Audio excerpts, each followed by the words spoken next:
Hello மக்களே, welcome to Delhi tax. எல்லாருக்கும் happy morning.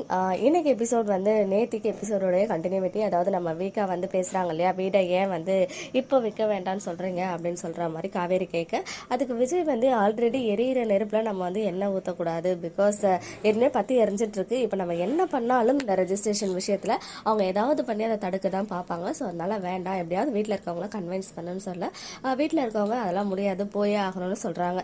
So அதனால தான் வந்துட்டு சரி கிளம்ப சொல்ல நம்ம போலாம் அப்படின்னு அவங்கள போய் கிளப்பி அனுப்புறதுக்கு பாக்குறாங்க. பட் அதுக்குள்ளேயே அவங்க சாப்பிட உட்காந்துட்டு இருக்கும்போது யமுனா வேணும்னே வந்துட்டு அவங்க சாப்பிட வச்சிருந்த தண்ணியை காலால தட்டி விட, அதனால கொஞ்சம் இஷ்யூஸ் வருது. அந்த பையன் வந்து ரொம்ப எப்படி சொல்றது, ப்ளூ ஷர்ட் நல்லா ஆக்ட் பண்றாரு. அதே மாதிரி இது வரைக்கும் ஒரு வேர்ட் கூட அந்த சாஃப்ட்னஸோட வரவே இல்லை. எல்லாமே வந்து கொஞ்சம் எப்படி சொல்றது, ரஃபா தான். அதாவது யமுனா வந்து தட்டி விட்ட உடனே கூட உனக்குலாம் அறிவே இல்லையா அப்படின்னு நல்லா போட்டு வச்சு திட்டினாரு.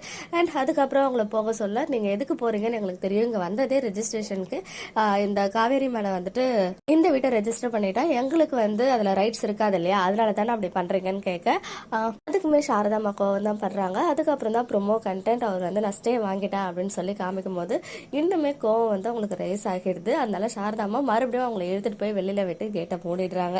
விஜய் அதை தான் சொன்னாரு, இவங்க இந்த மாதிரி எல்லாம் பண்ணுவாங்கன்னு தெரிஞ்சுதான் நான் வந்து இப்போ வேண்டாம், கொஞ்ச நாள் கழிச்சு நம்ம கண்டிப்பா லேண்டை ரெஜிஸ்டர் பண்ணிடலாம் அப்படின்னு சொன்னாங்க. பட் இதுல ஒரு ஸ்ட்ராங்கான பாயிண்ட் என்ன அப்படின்றத அவங்க வந்து கரெக்டா கண்டுபிடிச்சிட்டாங்க.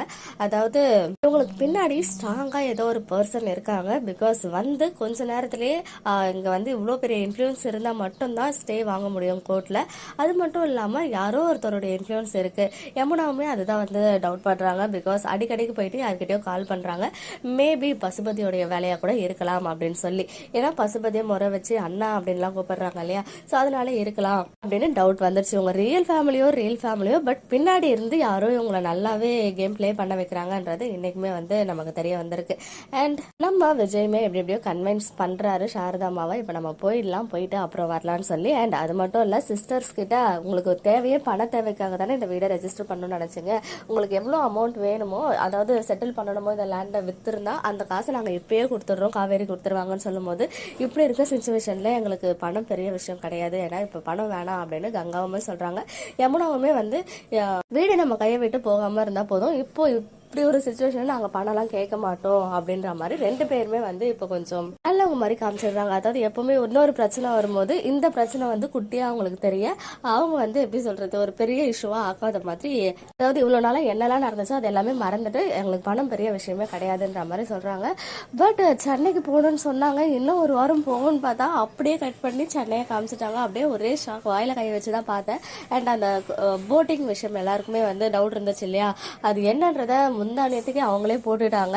அந்த ஷேர் பண்ண டெக்னிக்கல் பர்சன் இருக்காங்க இல்லையா, அவங்களே வந்து இதை கன்ஃபியூஸ் பண்றதுக்கு தான் போட்டாங்க அப்படின்னு ஃபேன் பேஜ் ஷேர் பண்ணா அதை சிரிச்சுக்கிட்டே ஆமான்ற மாதிரி அவர் ரீஷேருமே பண்ணியிருந்தாங்க.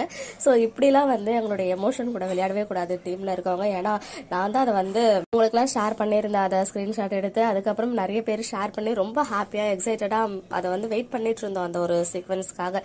பட் அது வந்து ஜஸ்ட் அந்த பிக்சரை அவங்க சும்மா நெட்ல இருந்து எடுத்து ஸ்கிரீன்ஷாட் எடுத்து நம்ம கிட்ட சும்மா எப்படி சொல்றது, ஒரு ஹைப்பை கிரியேட் பண்ணணும் அப்படின்றதுக்காக அவங்க பண்ணிருக்காங்க. பட் வீக்கான்றது நமக்கு எமோஷன் அப்படின்றத அவங்க இன்னும் புரிஞ்சுக்கவே இல்லை. அவங்க ஷேர் பண்ணதுனால நானுமே உங்களுக்குலாம் ஷேர் பண்ணி உங்களை மாதிரி நானுமே ஆசையா தான் வெயிட் பண்ணிட்டு இருந்தேன். ஸோ அதுக்கு வந்து ஒரு பெரிய சாரி கேட்டுக்கிறேன். எல்லாரும் சென்னை வந்துட்டாங்க. இனிமேல் சென்னையில வச்சுதான் ப்ராப்ளம்ஸ் எல்லாம் மூவ் ஆன் பண்ண போறாங்க. ஸோ எதுவுமே வந்து நம்ம எதிர்பார்க்காம அப்படியே கோ வித் த ஃப்ளோவா போயிட்டே இருக்கணும். பிகாஸ் இந்த மாதிரி ட்ராக் கண்டிப்பா ஜெனரல் ஆடியன்ஸ் வந்து இருக்கிறதுக்காக கண்டிப்பா டிஆர்பி வந்து நமக்கு நிறைய வரணும். 6:30 ஸ்லாட்ல ஆல்ரெடி நல்லா பண்ணிட்டு இருக்காங்க. இன்னுமே பார்த்து சப்போர்ட் பண்ணுங்க. இன்னைக்கு எபிசோட் பார்த்தா உங்களுடைய ஒப்பீனியன் கமெண்ட்ல சொல்லுங்க. ஓகே மக்களே, நெக்ஸ்ட் வீடியோல மீட் பண்றேன். எக்ஸ்க்ளூசிவ் அப்டேட்ஸ்க்கு மறக்காம நம்ம யூடியூப் சேனலை சப்ஸ்கிரைப் பண்ணிக்கோங்க.